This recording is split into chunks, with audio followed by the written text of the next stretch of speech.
Well, thank you very much. I'm Ian Martin, editor of Reaction, and delighted to be interviewing Roger, who, as George said, great sage, great writer, great thinker, and one of our great philosophers. The first question I had, Roger, is a mundane question about politics. Did you read either the Tory manifesto or the Labour manifesto at the last election? No. What- I have better things to do. I thought that might be the answer, but what did you make of what the parties were offering, of the two alternative visions? Well, neither of them were particularly full of vision, as I saw it. It was they were both improvised around essentially the emergency created by Brexit. You know, how were they to compete with each other in the big task of leading the country forward to the execution of a decision that neither of them had anticipated, you know, and so they were both of them improvising. Of course, there is a difference between Theresa May and Jeremy Corbyn in that Jeremy Corbyn clearly has a philosophy, a very out-of-date and really, in my view, quite menacing philosophy, but it's a real one, whereas Theresa May clearly sticks to the old Tory tradition of avoiding thought at all costs and hoping to get through from moment to moment. Indeed. It must be astonishing to you, surely, to see, after everything that's happened in the last 30, 40 years, that Marxist philosophy resurface and gain support among large numbers of people. Yes. In Britain, who you might, even 5, 10 years ago, thought it unlikely would ever vote for that analysis. Yes, I think that's true. It is surprising, but I think there are two factors that to some extent explain the resurgence, at least among young people, of a kind of Marxist way of thinking. The first is the collapse of the education system. People don't know any history. You know, most people of the younger generation really have great difficulty in conceiving what the Russian Revolution was about or what its consequences were for not only for the Russian people but for the rest of the world. And that I think is a serious problem. But the other problem is that you can reshape the Marxist philosophy but as not an economic or a historical doctrine, but as a kind of call for equality. And the reasons for being suspicious of equality are much harder to express than the reasons for being in favor of it. And once you, even though they are much better reasons. So once you've fixed your flag to the banner of equality, then you're in a leading position, especially with young people who are the younger generation who feel that the world has been confiscated from them anyway by these baby boomers who've had it so good and taken all the resources that they themselves need. So do you feel that sense that younger voters, by which I mean if you look at the demographics and the polling, we must really think of as anyone below the age of 45, that they are right in feeling that something has been stolen from them, that there is a racket operated against them? Well, yes, it wasn't a deliberate act of theft, but of course we post-war baby boomers, we enjoyed things that had never been enjoyed before, that the National Health Service, the completely free and really quite efficient forms of education at the bottom level. And it enabled us to spend all our money on property and building up our own little empires. And of course they find themselves, the younger generation, in a completely new situation. We have pushed up the value of land and lodging to the point that they can't afford it. We've also, through our own neglect, allowed the education system to decline completely, having enjoyed it. And we've left them with a sense that, that the cream has been taken off everything. But was there, you've written brilliantly about community, belonging, sense of obligation to future generations, previous generations.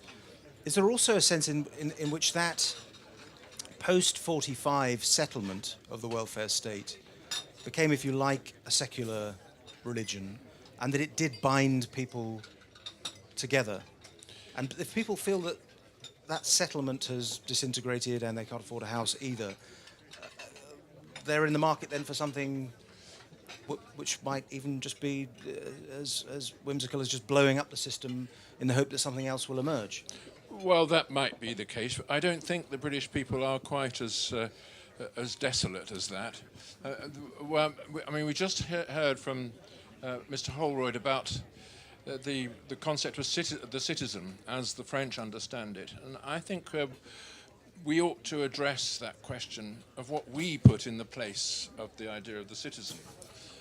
You know, the French have a clear idea of what citizenship is. It was defined for them at the French Revolution as a contract between le citoyen et l'État.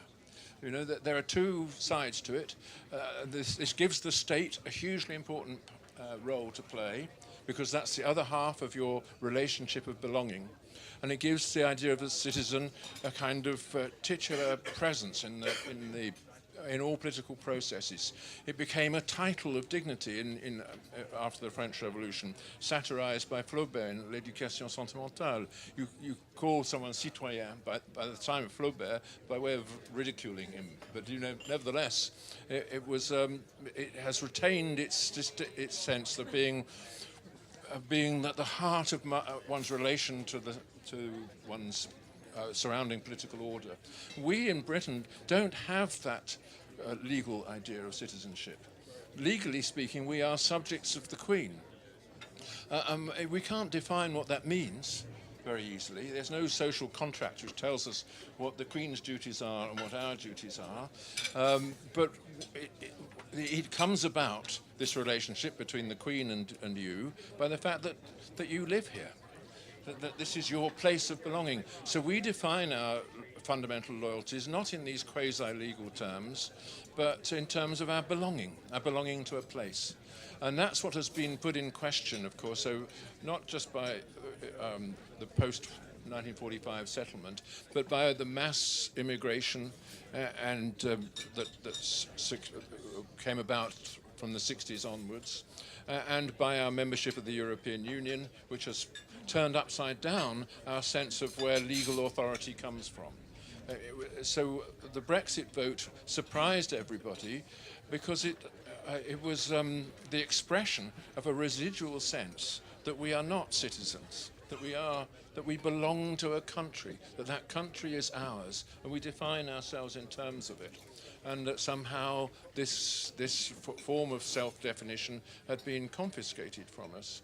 I mean, David Goodhart, who's here, I'm glad to say, writes very movingly about the distinction between the somewheres and the anywheres, the people for whom their social identity is a form of belonging to a place and the networks that grow in that place, and those who can move more freely about a globalized world, among whom Alexander Holroyd is a quintessential example. He's even citizen of two countries.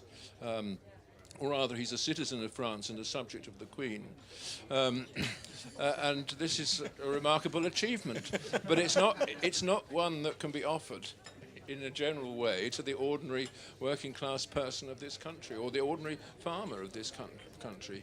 And you know, the great problem that has come to the fore, not just through mass migration and so on, but also through the Brexit vote and everything else, is you know what is the form of belonging that can unite these different networks of obligation that David has distinguished, you know, the anywhere and the somewhere. And we have to unite them, and that's one of the questions that we have to address. How do you feel about it in terms of nationhood? And you used the term Britain and English, so I'm Scottish and British. That's another layer of complexity and a huge change in the last 20 or 30 years. Absolutely. I would say layers of complexity are in the nature of the case when it comes to one's relations of belonging. You know, I belong to my family, to my village, to my county, to England, to the United Kingdom, and so on. It isn't in itself something either to lament or to think of as a source of confusion. You know, we can describe our country as 3.5 nations joined together under a common sovereignty, or as one single nation state with 3.5 bits to it. You know, it doesn't. These are. We're not dealing with absolute definitions. It's not a mathematical question that we're trying to answer. It's a if you like, an emotional question. To whom do I belong? To whom do I owe allegiance? And I think we've suffered greatly because the European Union inherited an idea of allegiance from the French Revolution, essentially, the idea of citizenship defined in terms of rights. So the European courts, the ECJ and the European Court of Human Rights, try to replace all relations of obligation with ideas of human right, of the rights of the citizen. And we were brought up in a completely different way by the common law of England to recognize that our fundamental condition of belonging is a relation of duty. That's what sovereignty is. It's your duty towards the sovereign and towards all the people who, like you, are subjects of that sovereign. And we have suffered a lot because the concept of duty has been gradually expelled from our ways of social thinking and replaced by the idea of the individual right, so that people are constantly claiming their rights without wishing to pay the true cost of them, which is their duty. So you said it had been expelled. How can it be brought back post-Brexit? Well, one beginning is to be honest about it and to recognize that, you know, that we are in a crisis, that we do have the fundamental obligation to define what it is that we all belong to define that first person plural that includes not only you and me, but all the people in this room and all the people whom we depend upon, all the strangers who cater for us and so on. And that means becoming a little bit clearer than we've been willing to be about what it is to be British. And that means, you know, affirming the idea that we define our loyalty in terms of our duty towards a place, the place where we belong. And that newcomers into this situation don't come into this situation in order to take advantage of it and to perpetuate the old form of belonging that they have left. They come to enjoy the new form of belonging that they're coming to. That means not just having rights, but having duties. And this is when we go back to the problem that George just raised with Alexander Holroyd about, you know, the shock that he felt that 5 young people identified as British wanted to blow up themselves and all around them on the tube. He was right to be shocked. I've been shocked by this too. It's happened before that episode. You know, that people described as British because they had no other collective identity could nevertheless regard themselves as the dedicated enemies of Britain as an entity. But if a leading Corbynista was here, or or Seamus Milne, or Schneider, or any of that crowd, and particularly McDonnell, they would, whether or not they would admit it is a different question, but they would articulate a politics in which they're very much committed to an idea that is transnational.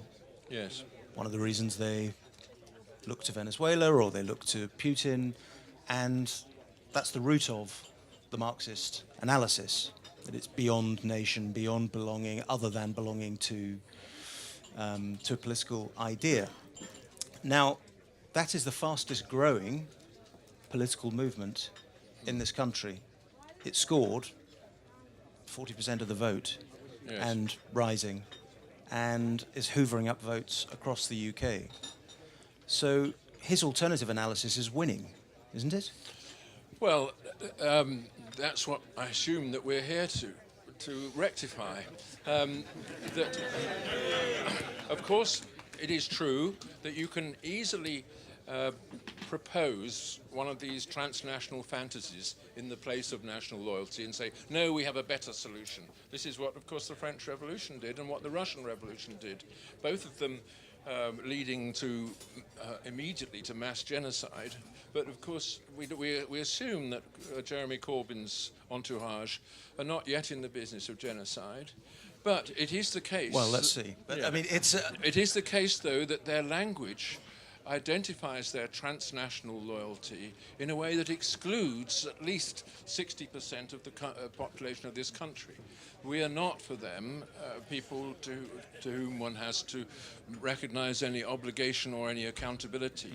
I see national loyalty as the sine qua non of democratic government. It's because I share my loyalty to this country with my neighbour who votes Labour that I accept a Labour government. I recognise that we all owe the same duty to the government that comprehends us because we belong to the same thing. But that's what's so interesting about the rise of the hard left and its very successful takeover of the Labour Party. In the politics of old, we all accepted, or Harold Wilson and Ted Heath or Margaret Thatcher accepted the rules of the game, respected British institutions. I mean, Yes. the Corbynistas really don't. And I find it baffling, and you're talking about history, and people are, partly because of the education system, might not remember the details of the Russian Revolution, but quite a lot of this is happening now in Venezuela. So it's not even as though the present seems to make any difference. Well, what I would say, you've raised a really difficult issue, which I have no clear answer to. But what I would say is that every form of loyalty is accompanied by a form of resentment. Resentment towards the thing which demands your obedience. So that, and politics consists in partly playing on these two against each other. There will wherever there's a loyalty, there will be the resentment of those people who feel either excluded from it or not sufficiently acknowledged by it. And left-wing politics has always, in every time, depended upon recruiting this resentment. It's a negative thing, and you can tell this from the language used, the Tory scum sort of thing. That I was brought up in a left-wing household, and my father was a Labour supporter and a trade unionist, and he could not describe somebody who voted Conservative or who had any Conservative identity as though he were human. These are people who are outside the reach of my compassion, was his basic position. And because he had felt that resentment and he'd given his life to it. And it was observing the unhappiness of this man, my father, that made me into a Conservative. Now, we've got about 7 or 8 minutes left, so we're going to take some questions. But it is that point, it's the Orwell point about how the left, the hard left, has to other people and has to exclude, and then that is the route to making people enemies of the revolution, which point they can be dealt with in all sorts of ways.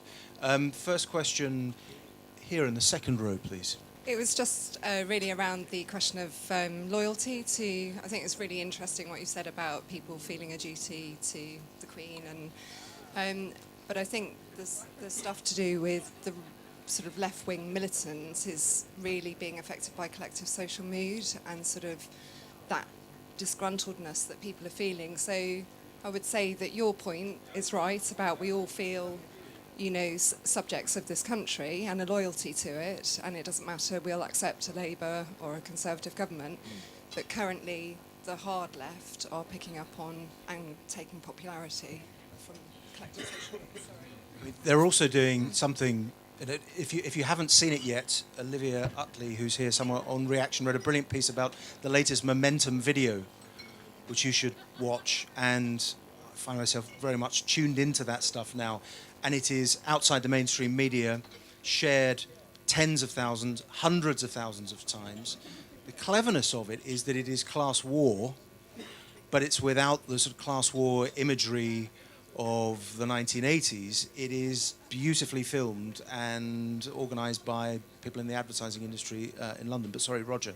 Well, yes, all I can say is I agree with what the young lady has said. But of course, one should recognise that there's been a huge change over the last 10 years with the growth of social media. I'm not on social media myself, but my children are. But one thing that is very striking about the social media is the ease with which anonymous anger can be spread across it. And it's a kind of seething morass of hatred and inadequacy, which one should turn one's mind away from. But of course... you don't follow me on Twitter, do you? No. But people fall into this, and it's a lamentable fact that the holder of the most powerful office in the world governs the country by Twitter. But there we are. So this is a new situation we all have to learn to deal with, and I'm not sure that my method, which is to ignore it, is the right one. Yes, and it's working for Trump. I'm going to ask a question from David Goodhart here. Very quickly, you very kindly mentioned my book, Roger, and my Anywhere, Somewhere distinction. I mean, I rather failed to come up with any strong political arguments for how one can unite these two great value groups that in some ways divide our society, but it seems to be the central task of politics. Do you have any good ideas? And a brief little addendum. Do you think that in retrospect, the Theresa May comments about citizens of the world being citizens of nowhere was possibly a kind of almost somewhere triumphalism and perhaps a political mistake? On the second point, yes, it was one of a seemingly unstoppable series of mistakes. Just about every one that could conceivably be made was made. But I agree with you. It's the business of social reconciliation is huge and complex. What Napoleon achieved in France was utterly amazing. In order to do it, he had to export the revolution, causing 2 million deaths elsewhere, and also destruction of the French army. But nevertheless, he did it. I hope it doesn't require quite that kind of effort. But one way of reconciling people's differences is to export their differences. It's the same with it's the second law of thermodynamics, which says that entropy can be